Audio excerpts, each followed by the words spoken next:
আসসালামু আলাইকুম। বেসিক গুরু YouTube channel আপনাদের সবাইকে স্বাগতম। আশা করি সবাই ভালো আছেন। আজকের ক্লাসে আমরা দেখব মাইক্রোসফট এক্সেলে কিভাবে আমরা ফিল্টার আছে এই ফিল্টারটা ইউজ করে আমরা ঘন্টার কাজ কয়েক মিনিটে বা কয়েক সেকেন্ডে করতে পারি। যেমন আমরা এখানে একটা স্যালারি শিট রেখেছি। তো আমরা এখান থেকে দেখতে পাচ্ছি যে আমার 18 জন 58% বা 58 জন আমার কি আছে এখানে এমপ্লয়ি আছে। তো আমি এখান থেকে স্পেসিফিক কাউকে খুঁজে বের করতে চাচ্ছি। যে আপনি ধরুন মাঝখান থেকে যে এখানে আছে কি সজীব, যে এই সজীবের যে 12 মাসের ইটা আছে বা জানুয়ারি মাসে কত বেতন পাইছে, ফেব্রুয়ারি মাসে কত বেতন পাইছে, এটা আমরা দেখতে চাই। তো আমরা সাধারণত যদি এখানে 58টা না, যদি 500 600 সেল থাকতো, তাহলে আমাদের কি সেই নামটা খুঁজে বের করা অনেক কষ্টকর হয়ে যেত। আমার প্রত্যেকটা সেল কি করা লাগতো, প্রত্যেকটা খুঁজে খুঁজে যে কোথায় কোথায় আছে সেটা আমার বের করা লাগতো। তো আমরা চাচ্ছিলাম এটা আমরা যে ফিল্টার আছে এই ফিল্টারের মাধ্যমে আমরা এটাকে করে নিতে পারি।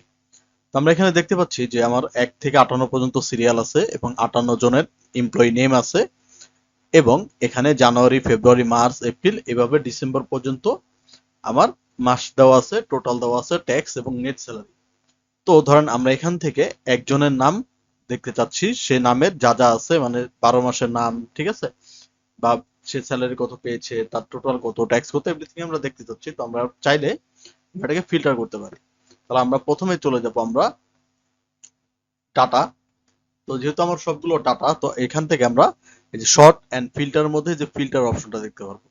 তাহলে আমরা এখান থেকে ফিল্টারটাকে সিলেক্ট করলে তাহলে দেখবেন অটোমেটিক ভাবে আপনার যে সিরিয়াল নাম্বার, তারপর এমপ্লয়ি নেম, জানুয়ারি, ফেব্রুয়ারি সবগুলোর মধ্যে একটা করে ফিল্টার হয়ে গেছে।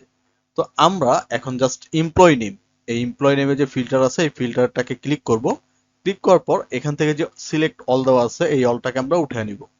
এরপর আমরা স্পেসিফিক যেহেতু একজনকে দেখতে চাচ্ছি, তো আমরা এখান থেকে আরহানকে সিলেক্ট করে দেন আমরা ওকে প্রেস করলাম।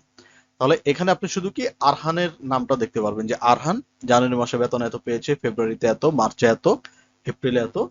এরপর আমরা যদি এদিকে যাই তাহলে তার টোটাল 12 মাসে এত টাকা হয়েছে, তার ট্যাক্স কেটে তার নেট স্যালারি এত টাকা পেইড করা হয়েছে।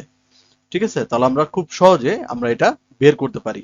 তা আমরা যদি আবার এখান থেকে ফিল্টারে যাই, ফিল্টার থেকে আবার এখান থেকে আরহানকে উঠিয়ে দিয়ে আমরা এখান থেকে ধরেন কবিরে যাই, কবিরটাকে সিলেক্ট করে দেন আমরা যদি ওকে প্রেস করি তাহলে দেখবেন এভরিথিং যে যা ডাটাগুলো আছে, যে কবির আছে 2 জন।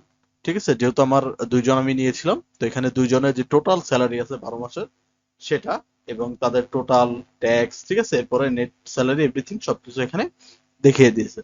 তাহলে এরকম যদি আমার হাজার হাজার সেল বা হাজার হাজার নাম থাকে, সেগুলোর মধ্য থেকে আমি স্পেসিফিক কাউকে যদি খুঁজতে চাই, তাহলে আমি ফিল্টারের মাধ্যমে সেই জিনিসটাকে খুঁজে নিতে পারি। আশা করি আপনারা সবাই বুঝতে পেরেছেন।